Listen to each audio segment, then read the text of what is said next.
Have you ever reached the end of the day, looked back, and wondered where all the time went?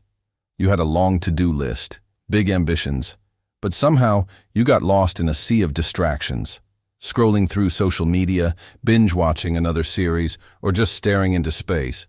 If that sounds familiar, you're not alone. We all have the same 24 hours in a day, but why do some people seem to achieve so much while others feel perpetually stuck? The secret isn't some magical formula. It's the profound power of using time wisely. Today I want to share a story that completely changed my perspective on time, and I believe it can change yours too. Let me tell you about a man named Arthur. Arthur lived in a small, peaceful village nestled in a valley.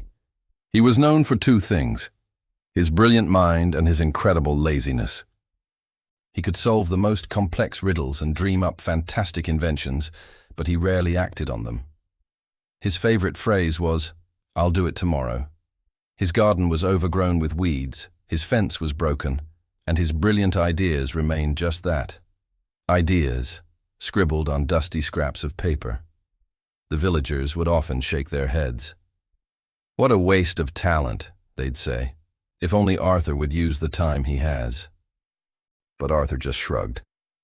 "Time is endless," he'd reply with a yawn. "There's always another day."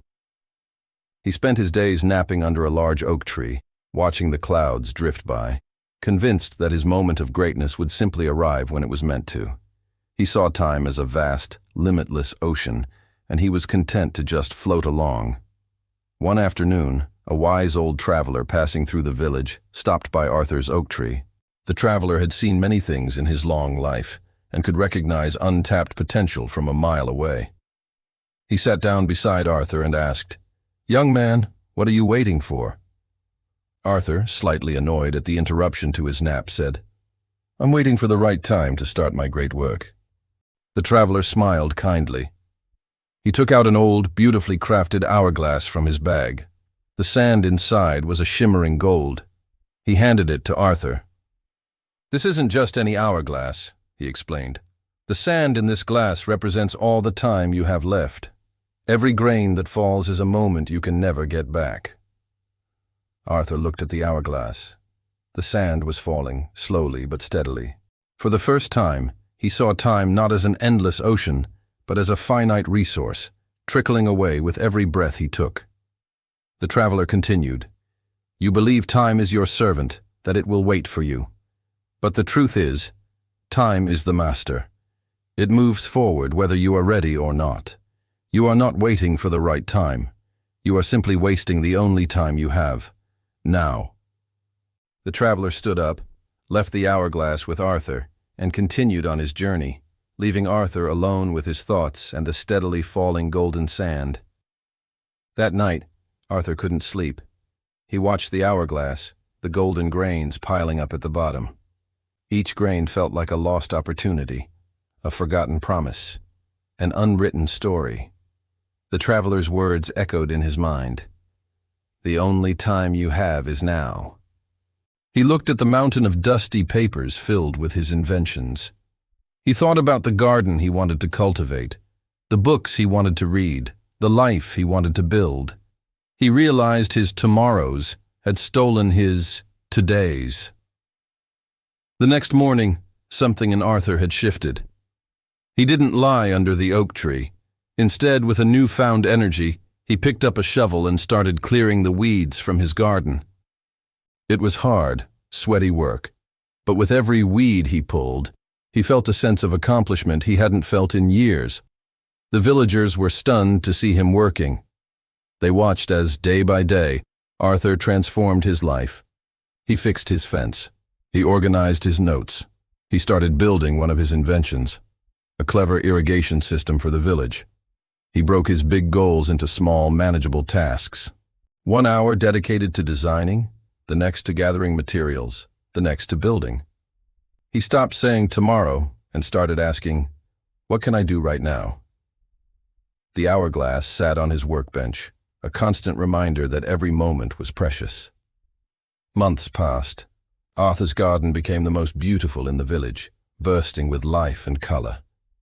His irrigation system helped all the villagers water their crops more efficiently, especially during the dry season. He became not just the man with brilliant ideas, but the man who brought them to life. He was happier, more fulfilled, and more respected than ever before. He had discovered that the true magic wasn't in having brilliant ideas, but in the discipline of acting on them, one moment at a time. Arthur's story isn't just about a lazy man who changed his ways. It's a powerful lesson for all of us. How many of us have our own hourglasses that we ignore? We tell ourselves we'll start that project, learn that skill, or have that important conversation when we have more time. But more time is an illusion. We all have the same 24 hours. The difference is in how we choose to fill them. Think about your own life. What are the weeds you need to pull? What amazing ideas are gathering dust on your shelves? The first step is often the hardest, but it's also the most important. You don't need to overhaul your entire life overnight.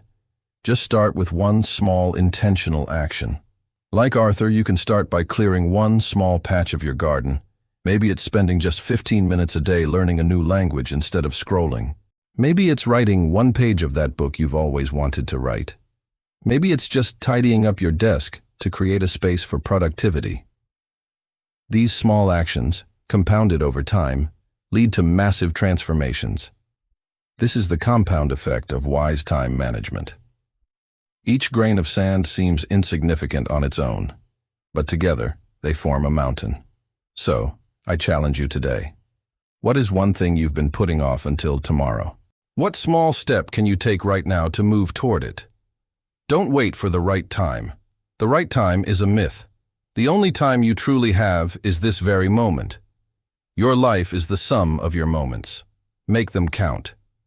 Your future self will thank you for the seeds you plant today. Thank you so much for spending your valuable time with me today. I hope Arthur's story inspires you as much as it inspired me. If you found this helpful, please give this video a thumbs up. And don't forget to subscribe and hit that notification bell so you don't miss our future content. Share your one small step in the comments below. I'd love to read them and cheer you on. Until next time, make every moment matter.